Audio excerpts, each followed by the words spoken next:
Bonjour à toutes et à tous et bienvenue sur ma chaîne Arwa. Aujourd'hui, nous allons faire une bûche sans cuisson, entre guillemets, puisque nous n'allons pas faire le biscuit, mais on va tout de même faire le caramel au beurre salé.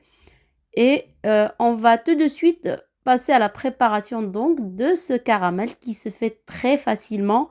Sinon, vous pouvez l'acheter déjà tout prêt, mais j'estime que c'est un caramel qui est très facile à faire. Alors, on prend une casserole, on va mettre 100 g de sucre semoule. Alors, c'est un caramel fait à sec, c'est-à-dire qu'on ne met pas d'eau. Alors, ma casserole est très fine, c'est pour ça que je suis obligée de faire comme ça, bouger un petit peu et de prendre le fouet quand vraiment ça commence à prendre cette couleur ambrée. Sinon, vous ne touchez pas si le fond est très épais. Vous mettez sur feu très doux jusqu'à ce que le sucre soit totalement dissous. Alors, hors du feu, on met 100 ml de crème liquide que j'ai fait bouillir pour éviter un très grand choc thermique. Donc, éviter les éclaboussures. Je rallume mon feu sur feu très doux. Je mets du beurre demi-sel si vous en avez, 30 g donc. Ou alors du beurre comme moi, doux, avec une bonne pincée de sel. Mélangez bien. Ce bloc s'est formé donc parce que il y a eu le choc thermique, donc ça va se dissoudre comme ça au fur et à mesure que vous allez mélanger. Il doit y avoir une légère émulsion.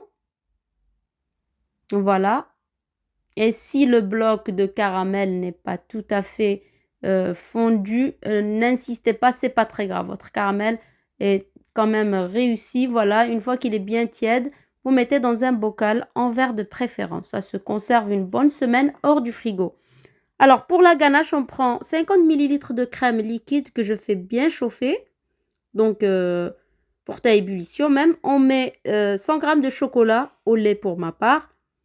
Et vous mélangez avec une petite cuillère à café de beurre si vous le souhaitez. Voilà, je mélange et je mets de côté.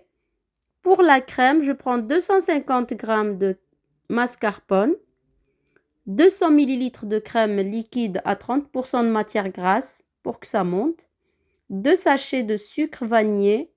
Je ne mets pas plus de sucre. Je me contente des 2 sachets de sucre vanillé puisque à l'intérieur de ma ganache, vous verrez qu'il y aura donc ces garnitures-là qu'on a fait précédemment. Je mets ma crème dans une poche à doux si vous le souhaitez. Ça, c'est vraiment pour éviter d'en mettre partout après. Je prépare mon film alimentaire sur le plan de travail ou sur un plateau pour mettre directement ma bûche. Je prends des biscuits cuillères ou alors des boudoirs selon ce que vous avez. Je les trempe dans le lait et je mets ma crème. Là, j'ai fait des lignées de 8 biscuits.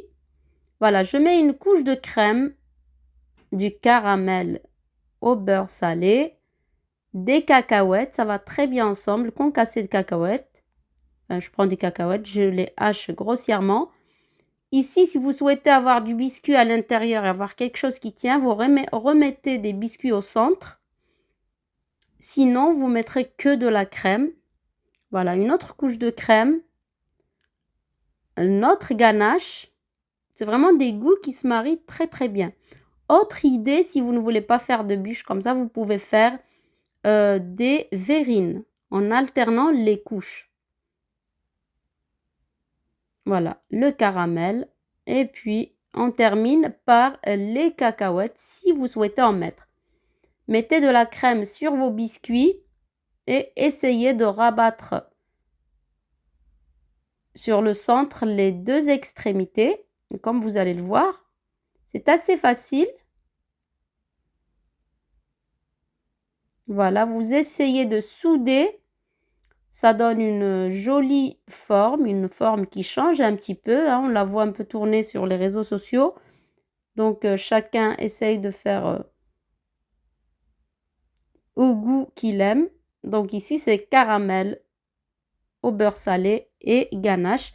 Voilà, que ça tienne bien. Vous mettez au frais quelques heures. Ça peut se faire la veille pour le lendemain. Et pour ma part, j'ai mis une petite heure au congélateur pour aller plus vite donc et filmer les finitions. Voilà, vous essayez d'enlever le plastique, ça s'enlève facilement, il suffit de prendre le temps. Vous décorez avec le restant de ganache et un peu de caramel au beurre salé. Vous remettez un petit peu de cacahuètes. Ça, c'est pour rappeler un petit peu ce qu'il y a à l'intérieur. Et évidemment, donner du goût à vos biscuits aussi. Voilà, c'est terminé. J'espère que la recette vous a plu. N'hésitez pas à l'essayer. N'hésitez pas également à me laisser vos commentaires, vos questions, vos suggestions. Et je vous dis à bientôt pour une autre vidéo.